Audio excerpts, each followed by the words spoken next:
spend less time cold calling Patrick and Oren on LinkedIn and more time trying to build your business so that you have something to show to the investors.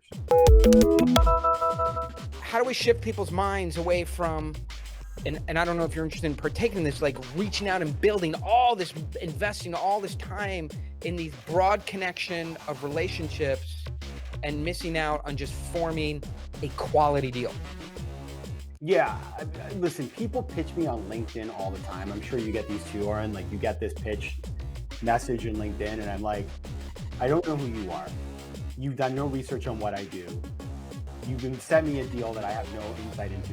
Like why would you do that, right? Like what? All right, Patrick, can you hold on a second? I'm just investing in a barbecue AI company right now. This is, it just came in. I actually knew a guy who wanted to do that, no lies.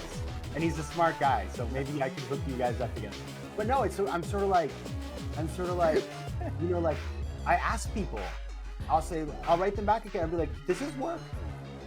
And they're like, not really. And I'm like, exactly, like, this is crazy. Why don't you get a couple customers, try to put some like sales together, right? So I find that a little mind blowing, but I would say, listen, here's the sad reality of this thing, is that okay, so yeah, you're pitching your deal and you're right, like typically that's their job to find deals. And if they haven't responded, it's not because, sometimes it is because you sent it to the wrong person or because people are so busy they forget and it falls off, and like you've got to sort of make sure you get to the right person and all that sort of stuff. And that's probably 10% of the time or whatever.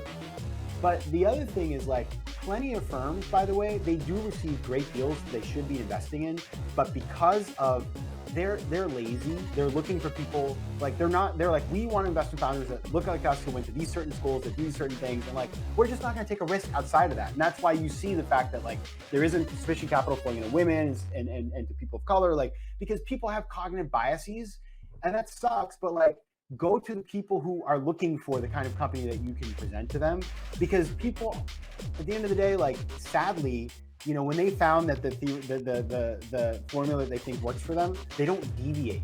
And frankly, they don't even think about deviating because they're so stuck in their cognitive bias. And so I would say, yes, number one, recognize that certain investors, like even if you show up their house, it's not going to be like and play, music outside the window, like say anything. You're not going to like romance them. Like that only happens in the movies.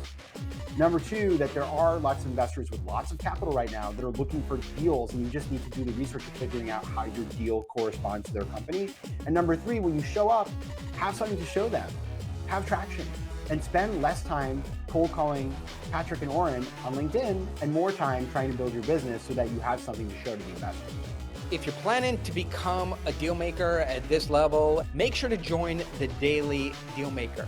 We get into one little piece of this daily, and so you're just stacking and stacking and stacking these tools and tactics and strategies until they come out of you as naturally as they come out of me and the people that I work with. Add the tips, tools, strategies, tactics a little bit every day, and by the end of a year, you'll be a totally different, new, improved person and a very strong deal maker.